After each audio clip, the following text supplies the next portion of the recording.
The most conservative estimates are saying that 5% of our incarcerated population may be wrongfully convicted. 5% of 2 million. Do the math. That staggering number may surprise you, but it represents reality for the people our justice system has failed. I'm Michael Samanchik, Executive Director of the Innocence Center. You're listening to Season 3 of For the Innocent, where we share the stories of those accused and wrongfully imprisoned for crimes they didn't commit. My name is Amanda Knox. For a lot of people out there, I'm the girl who was accused of murder. But for me, I am the girl who went to go study abroad, was wrongly accused and imprisoned for 4 years, and came home and tried to rebuild my life.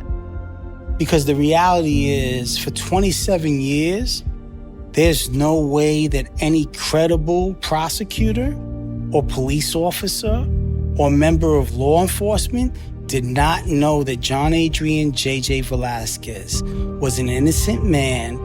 You'll hear the harrowing tales of their cases and the trauma they've been forced to endure.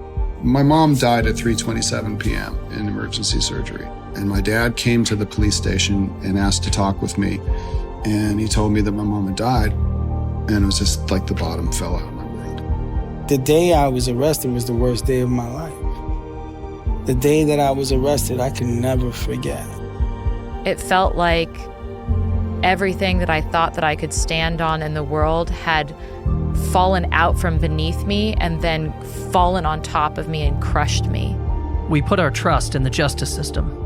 But what happens when that system backfires and turns on those it has promised to protect? They locked in on me and they locked out anything that ran counter to that initial gut instinct. And that's where they began to err. At no point was I ever told that I was a suspect. At no point was I ever offered legal counsel. I was told that I was a witness, but that I was a lying witness. 27 years of pain and suffering was based on somebody's neglect to do their job and take my picture out of that system. Because I would have never been misidentified if I was not in the system, and I did not belong in the system. And that is just the way the system works. This life that I had been living for the last 2 years, which felt like this life in stasis, this life in limbo, like I was waiting to be living my life again, I realized that it was not me waiting to live my life. This was me living my life. This was my life.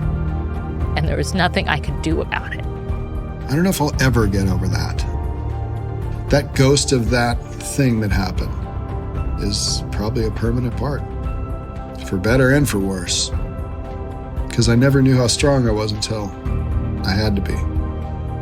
Wrongful convictions don't just affect those behind bars. They affect all of us. Like the victim who didn't receive justice, or the child who grew up without a father, or the mother who suffered while her daughter sat in prison. This is not just about me.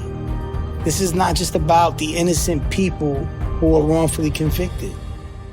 Wrongful convictions destroy people, families, and communities. Join me for Season 3 of For the Innocent on Apple Podcasts, Spotify, or wherever podcasts are found.